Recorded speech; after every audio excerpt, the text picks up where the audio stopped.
Bismillahirrahmanirrahim. Assalamualaikum warahmatullahi wabarakatuh. Sahabatku beriman, kisah jin saat mendengar bacaan Al-Quran pada pertama kali. Al-Quran adalah kitab suci yang diwahyukan oleh Allah Subhanahu wa Ta'ala kepada Nabi Muhammad SAW sebagai rahmat dan petunjuk bagi umat manusia yang beriman dan bertakwa dalam kehidupan dan kehidupan sehari-harinya. Orang yang membaca Al-Quran pun akan diberikan pahala oleh Allah Subhanahu wa Ta'ala setiap huruf yang dia baca. Bukan hanya sekedar membacanya, akan tetapi orang yang mendengar bacaan Al-Quran pun akan mendapatkan pahala dari Allah Subhanahu wa Ta'ala. Namun ternyata ada sebuah kisah unik yang terjadi pada masa Rasulullah SAW, di mana ketika jin terkejut saat pertama kali mendengar Al-Quran yang begitu indah susunannya. Ketika itu, yang jin pernah mendengar bacaan Al-Quran. Saat mendengar untuk pertama kalinya, jin pun merasa takjub dan tercengang dengan isi bacaan yang didengarnya.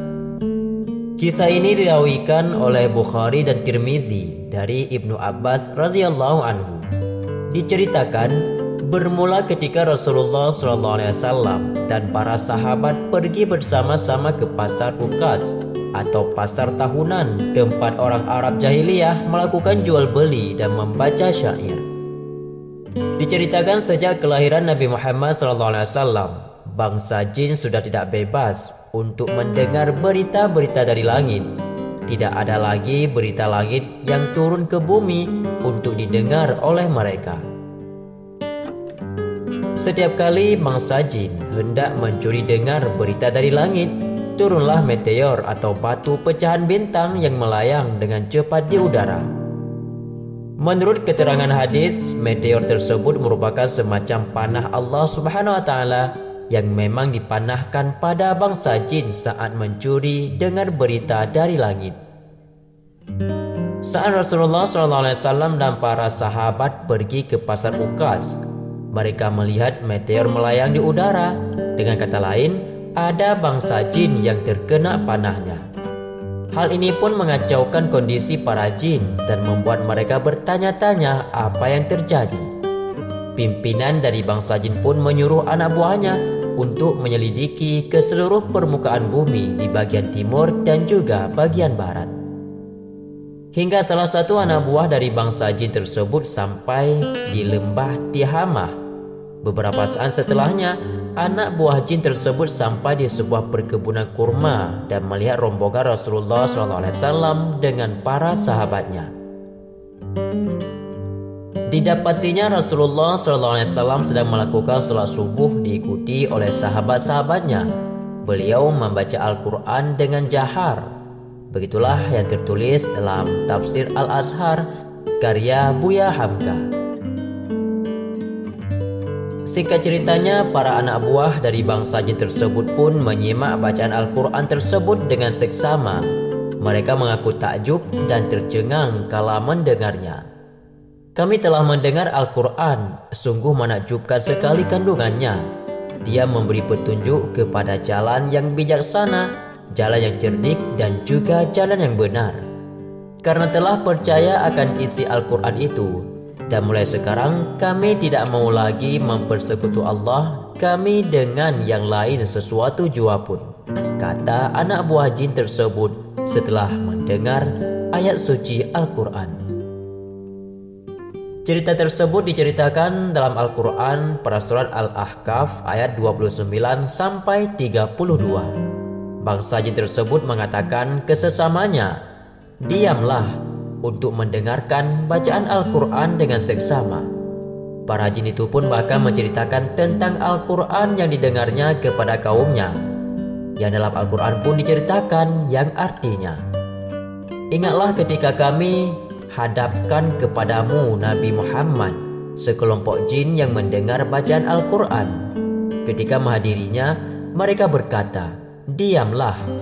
Ketika bacaannya selesai, mereka kembali kepada kaumnya sebagai pemberi peringatan.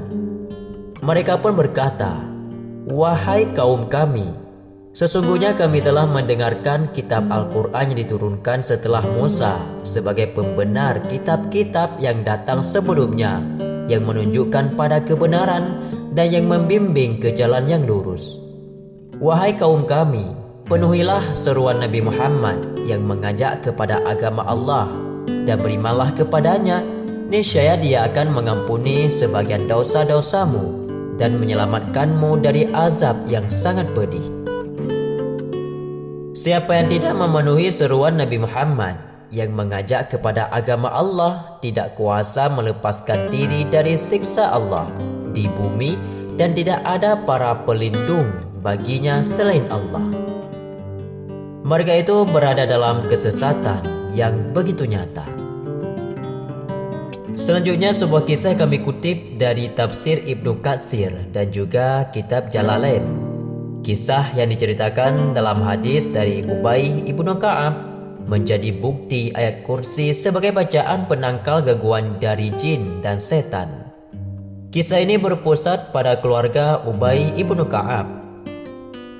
Saat itu ayah dari Ubay ibnu Ka'ab bercerita bahwa dirinya memiliki sebuah wadah besar yang berisikan kurma. Sang ayah selalu menjaganya, namun isinya selalu berkurang tiap kali ia melihatnya. Pada malam harinya, ayah Ubay ibnu Ka'ab tiba-tiba melihat seekor hewan yang bentuknya seperti anak laki-laki yang baru berusia balik. Ubay yang berada di sana juga pun bertanya pada anak laki-laki itu, "Siapakah kamu? Jin ataukah manusia?" Anak laki-laki itu pun menjawab, "Aku adalah jin." Ubay pun meminta jin tersebut untuk mengulurkan tangannya. Ternyata tangan sang anak laki-laki itu menyerupai kaki anjing, berikut juga dengan bulunya. Ubay kembali bertanya, "Apakah memang demikian bentuk jin itu?" Jin itu pun menjawab, "Kamu sekarang telah mengetahui jin. Di kalangan mereka tidak ada yang lebih kuat daripada aku." Kemudian Ubay bin Ka'ab menanyakan pada jin tersebut mengapa mencuri buah kurma yang selalu dijaga oleh ayahnya. Lalu jin itu pun menjawab, "Telah sampai kepadaku bahwa kamu adalah seorang manusia yang suka bersedekah, maka kami ingin memperoleh sebagian dari makananmu." Mendengar hal itu, ayah Ubay lantas angkat bicara dan bertanya, "Hal apakah yang dapat melindungi kami dari gangguan kalian?" Lalu jin itu pun menjawab, "Ayat suci Al-Quran, yaitu ayat kursi." Hingga keesokan harinya, ayah dari Ubay bin Ka'ab hendak memastikan hal yang didengarkan kepada Rasulullah SAW perihal yang dikatakan oleh jin semalam tentang ayat yang dapat mengusir setan. Ia pun menceritakan kejadian malam tersebut pada beliau. Rasulullah SAW pun bersabda, "Benarlah apa yang dikatakan oleh si jahat itu." Kisah bacaan ayat kursi sebagai doa penangkal gangguan jin dan juga setan juga diriwayatkan oleh Imam Hakim dalam kitab Mustadrak melalui hadis Abu Daud At-Tayalizi dari Muhammad ibnu Amr ibnu Ubay ibnu Ka'ab. Imam Hakim mengatakan bahwa sanad hadis ini berpredikat sebagai predikat sahih. Sahabatku semua, itulah dua kisah tentang perihal ketika jin mendengar bacaan Al-Quran hingga dia pun memeluk agama Islam dan mengikuti Rasulullah SAW karena tersentuh dengan lantunan ayat suci Al-Quran begitu merdu dan juga susunannya yang membuat jin tersebut takjub setelah mendengarnya, dan juga bocoran dari jin yang menyamar sebagai anak laki-laki untuk selalu membacakan ayat suci Al-Quran, yaitu ayat kursi, agar kita terbebas dari gangguan jin dan juga setan yang selalu menggoda umat manusia. Semoga bermanfaat. Wallahu a'lam bishawab. Assalamualaikum warahmatullahi wabarakatuh.